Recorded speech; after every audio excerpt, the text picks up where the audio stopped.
What? I was trying to remember the other two.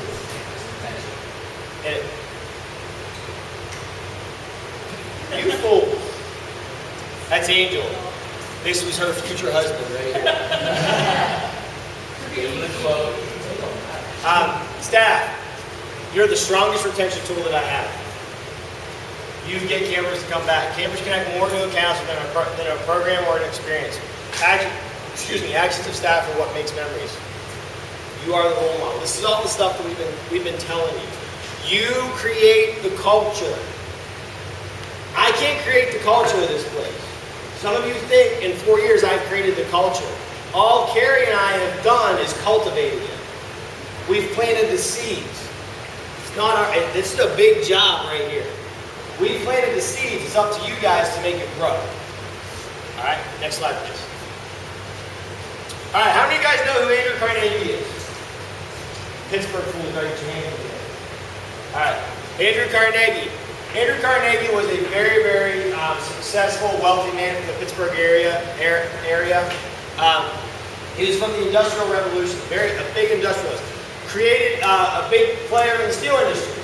All right, this is a story of something that Andrew Carnegie said. He said, "Take away my people, but leave my factories, and soon grass will grow on the factory floors. Take away my factories, but leave my people, and soon we will have a new and better factory." Remember I told you yesterday at the campfire, I said, I can take camp anywhere. I don't need this.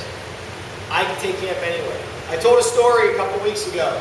If this camp burnt to the ground, hopefully it doesn't, not on my life. If it burnt to the ground, I'm not worried about it. We'll put up tents. We'll get military tents, put up military tents. I'll continue to hire the best staff that I possibly can, and we'll run camp. It'll be bigger and better than it ever has been. I am certain. We don't need all that other stuff. Is there a typical large corporation working today that still believes this? Most organizations have it backwards. They think that the factory, the infrastructure, the systems, the patents, and all this stuff are king.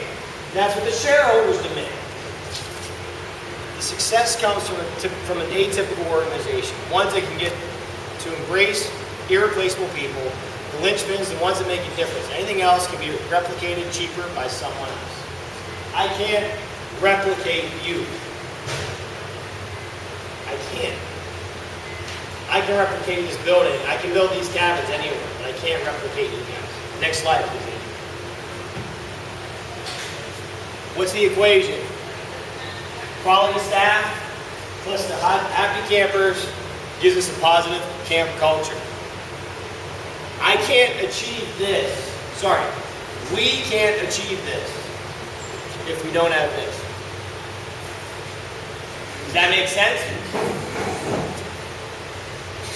That's why we focus so much on our staff. Cool. Next slide, please. I'm not going to read through this whole thing, but this is a lesson on customer service. Real quick before I read this. Who do you guys think number one customer in camping is? Who's our number one customer? April. Mom. Anybody know why? Who's why? Aaron? They're the ones that are talking to the kids and they're the one that's writing the check. Little Jimmy can say he wants to go to camp as much as he wants to, but Mom's writing the check. Mom's making the decision. Mom's pulling the trigger. Gives you an idea. Now, this is an expectation I have. The lemonade stand expectation. This is a straight up expectation that I have. First paragraph. Two kids doing lemonade stands. They use Country Time lemonade, paper cups, and a bridge table. It's a decent lemonade stand, one in a long tradition of standard lemonade stands. It costs $1 to buy a cup, which is a pretty good price, considering you get both lemonade, satisfaction, knowing you supported your kids, and what it's not saying is speed in delivery. The other stand is different. Lemonade is free. There's a tip jar on the table. When you pull up, the owner of the stand stands behind there. She's an 11-year-old. She takes time, reaches into the pail filled with ice and lemons. She hand cuts the lemon and has one of those, county fair lemonade juicers. She fresh squeezes the lemonade While she's squeezing it, she talks to you. She asks you about your day. Lemonade doesn't hurry, she says. It gets made right away or not at all. Then she urges you to take a bit less sugar because it tastes better that way. While you're talking to her, a dozen people drive by.